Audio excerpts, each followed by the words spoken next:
12 coin இப்படி வச்சுடுங்க. வசம்பு வைக்கணும். இது எல்லாமே நீங்கள் சேர்த்து ஒரு மங்களாரத்தி காட்டணும். பூஜை பண்ணிடுங்க. சாமி அறைகளை வச்சுட்டு நீங்கள் பூஜை பண்ணிட்டீங்கன்னா ரொம்ப நல்லது. இது இப்படி மடிக்கணும். முதல் இந்த மாதிரி மடிங்க. அடுத்தது மடிங்க.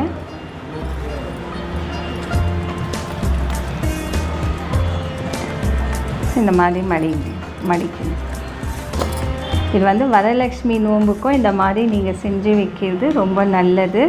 இப்போ வரலட்சுமி நோன்பு வருது இல்லைங்களா, இந்த மாதிரி செஞ்சு வச்சுக்கலாம்.